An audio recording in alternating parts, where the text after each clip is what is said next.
Land lord ಬೆಂಗಳೂರಿನ KG ರಸ್ತೆಯ ತ್ರಿವೇಣಿ ಚಿತ್ರಮಂದಿರದಲ್ಲಿ ಪಿಟಿಸಿಎಲ್ ಕಾಯ್ದೆ ಭೂಮಿ ವಂಚಿತರ ಹೋರಾಟ ಸಮಿತಿ ರಾಜ್ಯ ಸಮಿತಿ ವತಿಯಿಂದ ಇಂದು ರಾಜ್ಯದ ಎಲ್ಲಾ ಜಿಲ್ಲೆಯ ಭೂಮಿ ವಂಚಿತರು ಸುಮಾರು 80ಕ್ಕೂ ಹೆಚ್ಚು ಜನ ಇಂದು ಮಧ್ಯಾಹ್ನದ 1:30 ಸಮಯದ ಪ್ರದರ್ಶನದಲ್ಲಿ ಚಿತ್ರವನ್ನ ವೀಕ್ಷಣೆ ಮಾಡಲಾಯಿತು.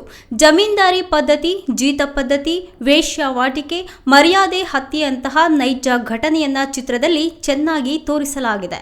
ದುನಿಯಾ ವಿಜಯ್ ರವರು ಮತ್ತು ಅವರ ತಂಡ ತುಂಬಾ ಚೆನ್ನಾಗಿ ಅಭಿನಯಿಸಿದ್ದಾರೆ. ನಮ್ಮ ಪಿಟಿಸಿಎಲ್ನ ಎಲ್ಲ ಜಿಲ್ಲೆಯ ಭೂಮಿ ವಂಚಿತರು ದಯವಿಟ್ಟು ಈ ಚಿತ್ರವನ್ನ ತಪ್ಪದೆ ನೋಡಲೇಬೇಕು. ನಮ್ಮ ಭೂಮಿಯನ್ನ ಹೇಗೆಲ್ಲ ಯಾಮಾರಿಸಿ ವಂಚಿಸಿ ಮೋಸದಿಂದ ಉಳ್ಳವರು ಕಸಿದುಕೊಂಡಿದ್ದಾರೆ. ಇದು ನಮ್ಮ ಶೋಷಿತ ಸಮುದಾಯದ ಸತ್ಯದ ವಿಷಯವುಳ್ಳ ಸಿನಿಮಾ ಎಂದು ಪಿಟಿಸಿಎಲ್ ರಾಜ್ಯ ಸಮಿತಿಯ ಅಧ್ಯಕ್ಷರಾದಂತಹ ಪಿಟಿಸಿಎಲ್ ಮಂಜುನಾಥ್ ರವರು ಕರೆ ನೀಡಿದರು. ಲ್ಯಾಂಡ್ಲಾರ್ಡ್ ಸಿನಿಮಾ ಶತದಿನೋತ್ಸವ ಆಚರಿಸಲೆಂದು ಇದೇ ಸಂದರ್ಭದಲ್ಲಿ ಶುಭ ಕೋರಿದ್ರು. ಜೈ ಭೀಮ್. ಕರ್ನಾಟಕ ರಾಜ್ಯದ ಎಲ್ಲ ಜಿಲ್ಲೆಗಳ ಜನರು ನೋಡಲೇಬೇಕಾದಂತಹ ಸಾಮಾಜಿಕ ನ್ಯಾಯದ ಚಿತ್ರ.